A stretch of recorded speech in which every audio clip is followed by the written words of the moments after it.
Okay, this is a game in the Type 4 Heavy, the Tier 9 Japanese heavy tank. It's got pretty good armor. You can kind of think of it like a hybrid between the E100 and the Mouse. It's kind of big. It's got pretty good frontal armor. The side armor is pretty weak. It's really tall, and it's a pretty big artillery target. Which is sometimes problematic. This is on Karelia Assault Mode. I don't normally play Assault Mode, but I think Miz is the platoon leader here, and so that's what we ended up playing. In general, most Assault maps are... the reason why I don't like playing them when I solo in tanks is that you have a shorter time limit. There's 10 minutes instead of 15 minutes, and I think it tends to favor... I think it requires a little bit more teamwork than either encounter mode or standard modes. And so the gun on the Type 4 Heavy is actually it's decent. Again, it's a lot like a hybrid between the E100 and the Mouse. It has the base AP shell has about 250 pen, and it has like about 600 alpha. But the gun handling is roughly between those two tanks as well. So pretty much everything that it does is based upon the fact that it has a pretty good health pool, and also that it has pretty good frontal armor. And so we look at our team, and what our team is doing here is it's a pretty even split. About a third of our team is in the middle, roughly a third of our team is on the south, and roughly a third of the team is on the north. That's not really what you want to do in most of these cases, but that's how these assault matches usually play out in pubs.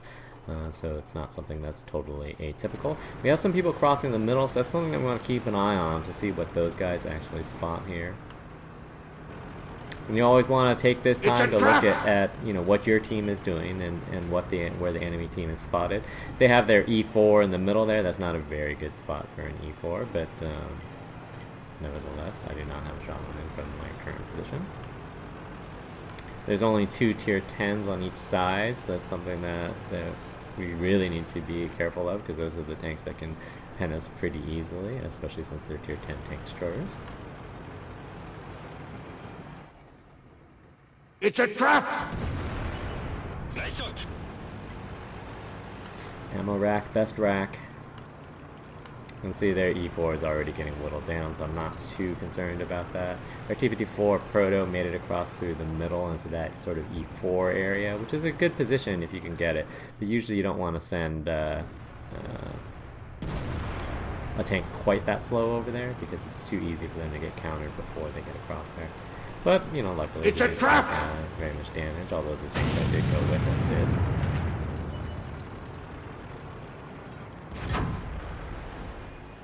And then again, so because the frontal armor is really good, this 5100 could get to my side and actually deal some damage, but he's a little bit too passive, and he just sits there and tries to shoot through my front, which does not end up well for him. So the T-30 is down there. T-30 still has reasonable pen on the on its base gun, even though he doesn't have the top gun on the T-30. So that's something that we need to be careful of. But he's not in a very good position as long as he gets lit, because those guys that are behind me on the hill can shoot him pretty easily. So I'm not really that worried about the Tiger II. I'm more worried about getting hit by artillery as I pass through this little trench. I need to get across to this little rock to be safe, depending on where the artillery is at.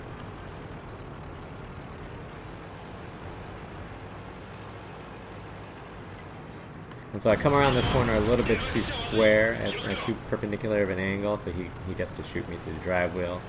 If I was a little bit more conscientious there, I would have taken a little bit wider of a turn, which would have reduced my angle there and made it basically virtually impossible for him to pen me, whether he was using AP, APCR, it wouldn't matter. You also don't want to ram this tank. It is exceptionally heavy and well armored, so be careful when you think that, oh, he's only got a little bit of health left, I can ram him. No, it doesn't really work out that well.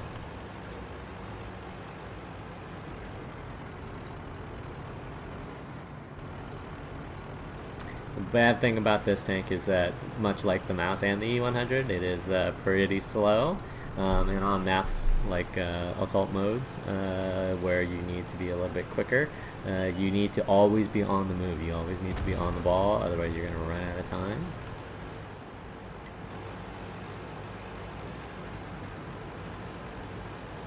But we've broken through on our side, which is good because we can start to clear out the capish area and the backside here, which presumably is the rest of their tanks. They have very little map control at this point. So what we're looking for is crossfire.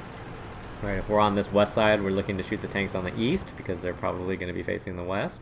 If you're on that east side, you're ideally trying to look and shoot the tanks on the west, unless you have good shots in front of you. It's a trap! Not sure what this 122-54 is doing. He should have been paying attention. We've got a bunch of tanks that can do 1-2s. They have 2 non-turreted tank destroyers in C1.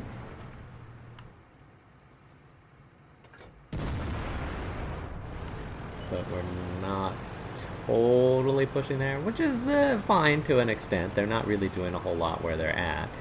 But these guys, our team is not getting very good shots on the other side. See how this JPE is starting to come around?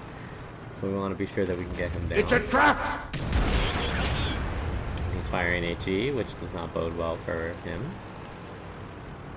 Maybe he had it loaded for something that I don't see. And it does take a little bit to aim in.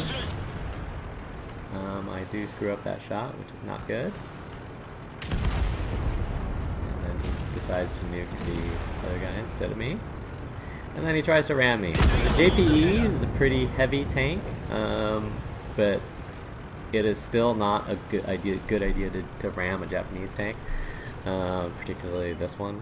Again, because it does have really good frontal armor. And so you'll notice that I did basically at least twice as much damage to him as he did to me. And the JPE 100 is also a pretty heavy tank. And then now it's just pretty much trying to clean this up before the 3 minutes are up. So I might have to burn a little bit of health here. It's a trap! The aim time on the tank, again, is a little bit long, so it's not like you want to be sniping against people with it, if at all possible.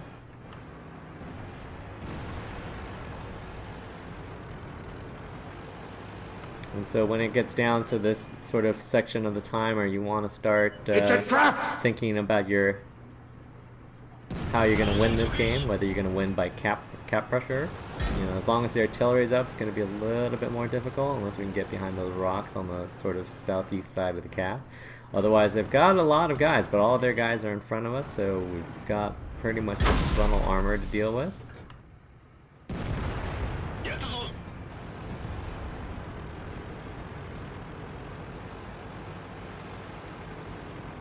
So our guys are sort of traveling around the northwest side towards that IS-3, so I'm a little bit less concerned about him, although they're letting him shoot me right now. Good at tracking.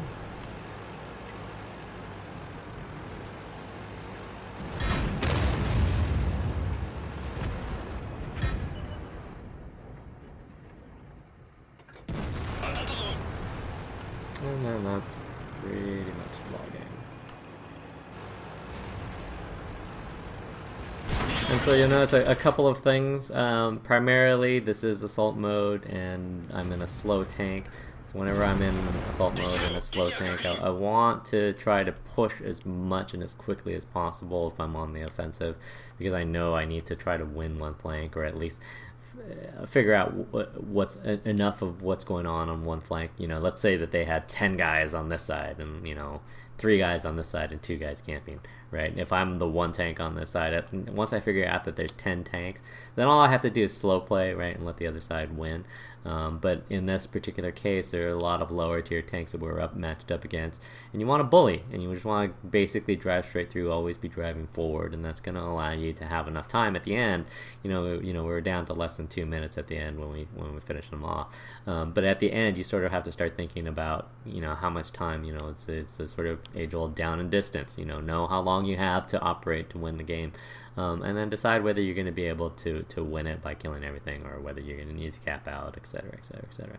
It's always an important thing to keep track of the time, especially when you're in a slow tank with a long reload. You've really got nothing better to do. Look at the minimap, look at the time. Try to think about what you're going to do between shots and between movements. All right, so if we look at the stats.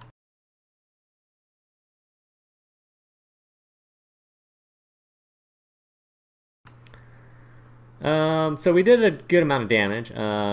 That's mostly, we were matched up against a bunch of lower tier tanks, and you should bully when you're in those types of situations. For the most part, we were able to be reasonably efficient with our shots. We didn't have a whole lot of super long shots, because the gun, again, is not really a sniping type of gun. But we were able to make our shots count, which is what's important. We were able to block some damage by armor, mostly against lower tier tanks. A lot of the JPE only shot at us once, and he shot HE. The E4 didn't shoot at us at all, because he basically suicided into the middle. But for the most part, we were able to push that side, right, and to pace it pretty reasonably well, which allowed us to put a lot of pressure through the middle once we broke into their cap area. And once they're reduced down to that little map control, it makes it much easier for your team to just continue to whittle them down from different angles. Anyhow, so I hope that was helpful for playing the Type 4 Heavy, and thanks for watching.